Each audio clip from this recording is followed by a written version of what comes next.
Good afternoon students. जैसा कि हमने बताया था आपको कि पॉलिनोमियल्स चैप्टर का स्टार्टिंग तो कर दिया था स्कूल में। अब इसके आगे एक्सरसाइज 2A चल रही थी अपनी। 1, 2 एंड 3 क्वेश्चन हो चुके थे, ठीक है। अब आते हैं question number 4। Determine the degree of each of the following polynomials. Question number 4, we have to determine the degree of each of the following polynomials. If we talk about first question, we have to find degree of 4x minus 5x square plus 6x cube divided by 2x. So first we will solve this equation properly. पहले हम क्या करेंगे, इसको divide कर करके पहले पूरा simplest form में लेके आएंगे। कैसे? इसमें क्या कॉमन दिख रहा है आपको? x कॉमन दिख रहा है। x कॉमन ले लो। इसमें 4 माइनस यहाँ बचेगा 5x प्लस 6x स्क्वायर, ठीक है। x कॉमन लिया, x से डिवाइड किया, कितना आ गया? 4 minus 5x plus 6x square divide by 2x। इस x से ये x कैंसिल हो जाएगा। कितना बच जाएगा? इसको सेपरेट लिख लो। 4/2 minus 5/2x plus 6x square upon 2। इसको और कैंसिल कर लो। 2 minus 5/2x plus 3x square. ना डिग्री कितनी हो गई इसकी? इस इक्वेशन की अब डिग्री कितनी हो गई? कितनी हाईएस्ट पावर है? Highest power of the variable is 2, so degree is equal to 2। ये हो गया। समझ में आ गई बात?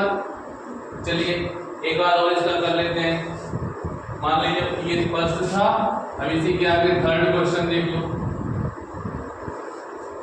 3x minus 2 multiply by 2x cube plus 3x square. इसमें भी सेम क्या करेंगे? जब पहले इसको जितना भी हो सकता है सॉल्व कर लेंगे। सॉल्व करने के बाद ही बताएंगे कि डिग्री कितनी आ रही है। तो multiply this 3x into 2x cube कितना हो जाएगा? 6x to the power 4। 3x into 2x cube 3 2 6, x into x cube x to the power 4। 3x का मल्टीप्लाई 3x स्क्वायर में कराओ, कितना आ जाएगा? 9x cube. माइनस 2 का इंटू 2x क्यूब में करेंगे माइनस 4x क्यूब। माइनस 2 का प्लस 3x स्क्वायर में माइनस 6x स्क्वायर। इतना आ गया। क्या इसके आगे कुछ और कर सकते हैं? कुछ नहीं कर सकते। तो अब डिग्री कितनी आ जाएगी इस इक्वेशन की? Degree will be highest power कितनी है? 4। तो डिग्री इज इक्वल टू 4। बात इतनी समझ में आ गई? तो सबसे पहले हमको क्या करना है, जब भी डिग्री निकालने को बोल रहा है तो आपको पहले उसको सॉल्व करना है, जितना भी सॉल्व हो सकता है। सिंपलेस्ट फॉर्म में लेके आएंगे। सिंपलेस्ट फॉर्म में लाने के बाद फिर उसको सॉल्व करके उसकी डिग्री लिखेंगे। क्लियर है? यस। अच्छा, अब इसके बाद क्वेश्चन नंबर 5 क्या कह रहा है देख लेते हैं। Question number 5, give an example of a monomial of degree 5। कोई सा भी एग्जांपल ले लो जो कि मोनोमियल हो। मोनोमियल मतलब सिंगल टर्म। सिंगल टर्म हमने ले लिया 5x टू दी पावर 5। यहाँ पर 5x to the power 5, 3x to the power 5 ले लो, 4y टू दी पावर 5 ले लो। कुछ भी ले सकते हैं, कुछ भी ले सकते हैं, ठीक है। तो ये 5th का फर्स्ट पार्ट तो आपका ये हो गया। इनमें से कोई सा भी आंसर हो जाएगा आपका। केवल आपको क्या करना है, एक एग्जांपल देना। मोनोमियल का डिग्री 5 होनी चाहिए। अब मैं डिग्री देखो, इसमें कितनी है डिग्री? 5। मोनोमियल है मतलब सिंगल टर्म है। क्लियर? सेकंड नंबर क्या है? Give an example of a binomial of degree 8। Binomial बता दो। बाइनोमियल क्या हो जाएगा डिग्री 8 का? मान लो 3x plus 7x to the power 8। Binomial means 2 terms and degree कितनी हो गई? 8। क्लियर? थर्ड क्या है?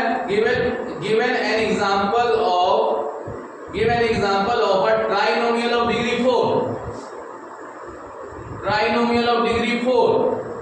ट्राइनोमियल पॉलिनोमियल कितना हो जाएगा 5x plus 7x cube minus 3x to the power 4। ये लो ट्राइनोमियल हो गया, 3 टर्म्स हो गए और डिग्री कितनी हो गई इसकी 4। क्लियर है? चलो give an example of a monomial of degree 0। Degree 0 किसकी होती है बताया था हमने, कांस्टेंट पॉलिनोमियल। डिग्री 0 किसकी हो जाएगी constant polynomial. Constant polynomial means कोई सा भी नंबर लिख दो, मोनोमियल है 17 लिख दिया। लो 17 if we write this like 17x की पावर 0 देन डिग्री कितनी हो जाएगी इसकी, डिग्री कितनी हो गई is equal to 0। So answer कुछ भी आपका 17 13 5 7 कांस्टेंट टर्म कोई सा भी ले सकते हैं। क्लियर? ये हो गया आपका क्वेश्चन नंबर 5, क्वेश्चन नंबर 5 और ये क्वेश्चन नंबर 4। ठीक है, अब इसके आगे बढ़ते हैं, इसको इरेज कर देते हैं।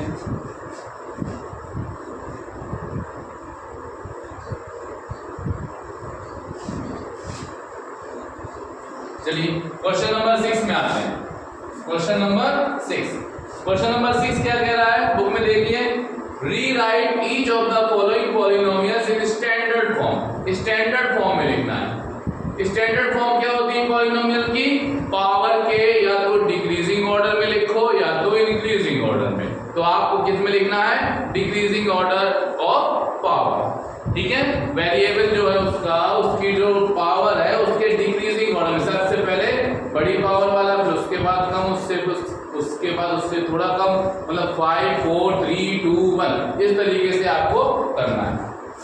तो 6 का फर्स्ट का आंसर इस तरीके से क्या होगा, x minus 2x square plus 8 plus 5x cube. क्या लिखा हुआ है, x minus 2x square plus 8 plus 5x cube. x minus 2x square plus 8 plus 5x cube. अब इसमें क्या होगा, सबसे बड़ी पावर कौन सी है, स्टैंडर्ड फॉर्म। यहां लिख दो स्टैंडर्ड फॉर्म। स्टैंडर्ड फॉर्म में क्या हो जाएगा, सबसे पहले सबसे ज्यादा power 5x cube minus 2x square plus x plus 8। ये आ गई आपकी स्टैंडर्ड फॉर्म। ठीक है, अब इसका देखो, सबसे बड़ी पावर वाला पहले लिख दिया, उसके बाद उससे छोटा, फिर उसके बाद उससे छोटा, यहाँ पर 3 पावर, यहाँ पर 2 पावर, यहाँ पर 1 पावर, यहाँ पर 0 पावर। क्लियर? सेकंड नंबर देखो, सेकंड क्या है, 2/3 plus 4y square minus 3y plus 2y cube. इसकी स्टैंडर्ड फॉर्म क्या हो जाएगी, स्टैंडर्ड फॉर्म क्या हो जाएगी इसकी, सबसे पहले कौन सी पावर वाला 2y क्यूब, इसके बाद प्लस 4y स्क्वायर, इसके बाद माइनस 3y प्लस 2/3। क्लियर है? तो थर्ड फोर्थ भी बन जाएंगे आराम से। चलो ठीक है, इतनी बात हो गई। ये आपकी अभी यहाँ पर एक्सरसाइज 2A कंप्लीट हो जाती है। अब स्टार्ट करेंगे एक्सरसाइज 2B।